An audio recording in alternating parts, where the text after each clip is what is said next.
Perkenalkan, nama saya Deni Simamura, saya kelas 10 Di sini saya akan mengulang materi sejarah yang berjudul Rangkaian Peristiwa Sejarah Indonesia dari Masa Penjajahan hingga Reformasi.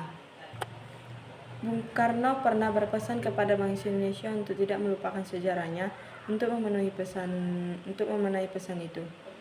Sejak masa penjajahan hingga era reformasi, sejumlah peristiwa penting telah terjadi dengan latar belakang yang berbeda-beda. Beberapa di antaranya tentu telah akrab di pikiran detikers sekalian, sebut saja Proklamasi Kemerdekaan dan Seragam Umum 1 Maret.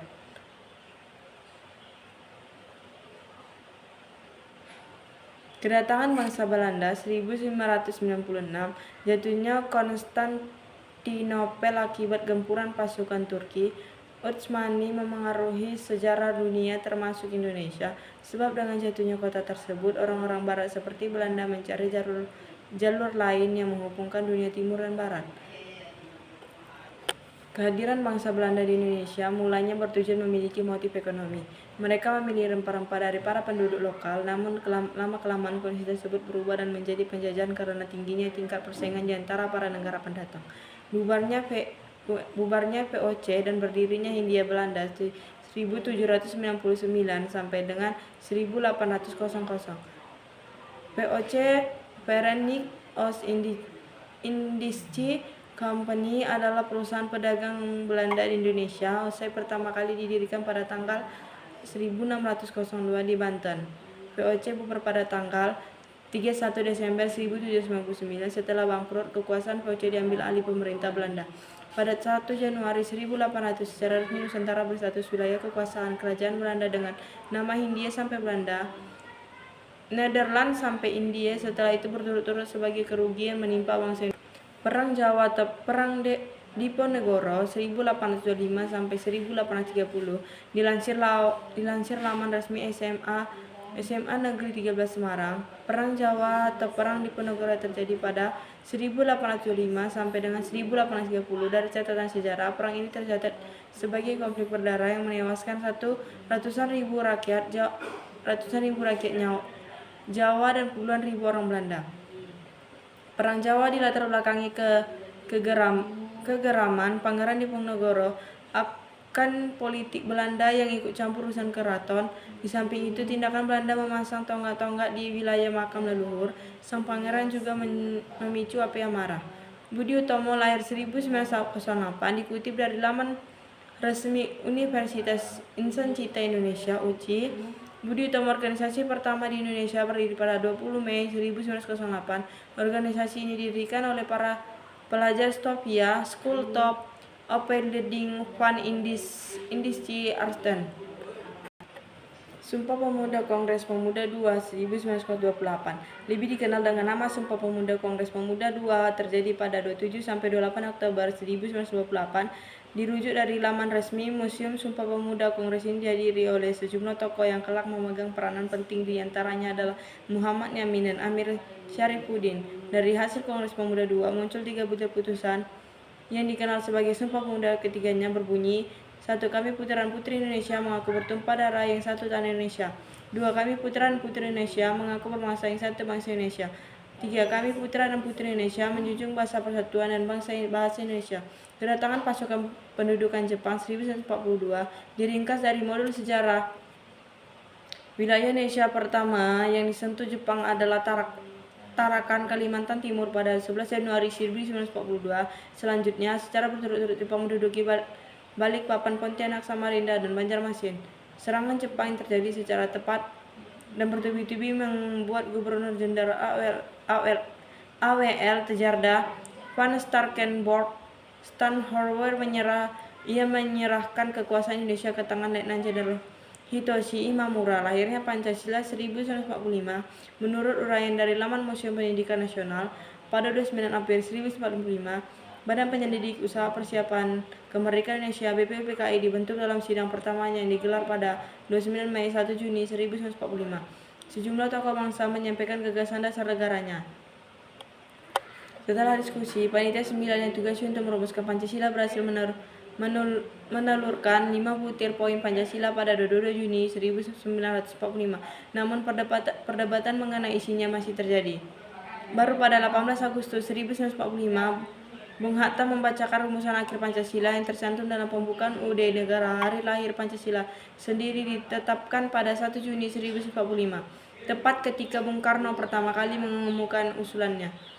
Peristiwa Ragas Tengklok 1945 dirangkum dari buku sejarah Indonesia masa kemerdekaan oleh Dr. Aman MPD. Sebelum proklamasi terjadi, golongan tua dan muda Indonesia memiliki pendapat golongan tua ingin proklamasi dijalankan berdasarkan maklumat Jepang, yakni pada 24 Agustus 1945.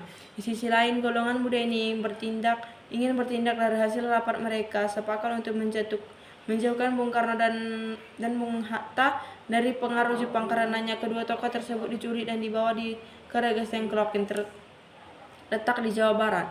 Proklamasi kemerdekaan Indonesia 1945 akibat penculikan dari golongan muda Soekarno dan Muhammad Hatta berubah pikiran dan menyetujui bahwasannya proklamasi harus segera digaungkan. Beberapa orang kemudian berkumpul di rumah Laksamana Maeda untuk merumuskan naskah proklamasi. Hadir di tempat itu Sukarni, BM Dia, dan Mbah Diro dari golongan pemuda. Sementara itu dari golongan tua diantaranya ada Soekarno, Muhammad Hatta, dan Ahmad Soebarjo. Setelah naskah disepakati, Sayuti Melik diminta untuk mengetiknya.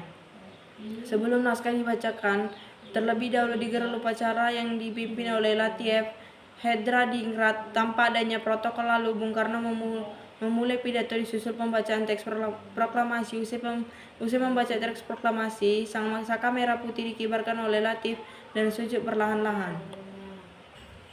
Proklamasi kemerdekaan Indonesia 1945 akibat penculikan dari golongan muda Soekarno dan Muhammad Hatta berubah pikiran dan menyetujui bahwasannya proklamasi harus segera digaungkan. Beberapa orang kemudian berkumpul di rumah Laksamana Maeda untuk merumuskan naskah proklamasi. Hadir di tempat itu Sukarni, BM Dia, dan Mbah Diro dari golongan pemuda. Sementara itu dari golongan tua diantaranya ada Soekarno, Muhammad Hatta, dan Ahmad Soebarjo. Setelah naskah disepakati, Sayuti Melik diminta untuk mengetiknya. Sebelum naskah dibacakan, terlebih dahulu digelar upacara yang dipimpin oleh Latif Hedradingrat tanpa adanya protokol. Lalu Bung Karno memulai pidato disusul pembacaan teks proklamasi. Usai membaca teks proklamasi, sang saka merah putih dikibarkan oleh Latif dan sujud perlahan-lahan.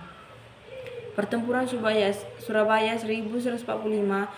Selepas proklamasi, Indonesia tidak langsung terbebas sepenuhnya dari belenggu penjajahan. Bahkan 25 Oktober 1945 pasukan sekutu pimpinan Brigjen ASN Malabi justru mendarat di Tanjung Perak, Surabaya. Hadirnya pasukan asing ini memicu kecurigaan tentara dan para pemuda. Setelah terbukti ditunggangi Nica pada 27 Oktober 1945, pertempuran menyala tidak dapat dihindarkan lagi. Akibat perang tersebut, Brigjen Malabi menjemput ajalnya. Pihak sekutu yang marah mengutus Mayor Jenderal Mansert untuk membalas. Pada 10 November 1945, Surabaya digempur lewat darat, laut, dan udara. Namun para pejuang terus bertahan sampai 3 minggu lamanya. Namun karena kekuatan yang tidak berimbang, Surabaya akhirnya dikuasai sekutu. Pertempuran Ambarawa 1945 menyusul kecamu api di Surabaya. Pada 20 November sampai 15 Desember, pertempuran sengit terjadi di Ambarawa antara TKR, Tentara Keamanan Rakyat, bersama pemuda melawan pasukan Inggris. Alasan pecahnya perang ini sama dengan peristiwa sebelumnya, yakni kedatangan pasukan sekutu yang ditunggangi Nica. Kali ini di Semarang. Setelah bertempur dengan sengit, pasukan Indonesia berhasil memukul mundur musuhnya ke Semarang. Pertempuran Medan Area 1945. Di pulau lain yakni Sumatera, pasukan sekutu pimpinan Brigjen Ted Kelly mendarat. Sikap pasukan Belanda yang congkak menimbulkan rasa tidak senang di kalangan pemuda dan TKR. Akibatnya pecah pertempuran pada 13 Oktober 1945. Berkali-kali konsentrasi TKR berusaha dihancurkan tetapi tidak berhasil. Akhirnya pada 10 Agustus 1946, usai sekutu menguasai Medan, diadakan pertemuan antara komandan-komandan pasukan di Medan Area, dan pertemuan tersebut diputuskan untuk membentuk Komando Resimen Laskar Rakyat Medan Area yang terus melanjutkan perjuangan. Bandung Lautan Api 1946. Bandung telah diduduki sekutu sejak Oktober 1945.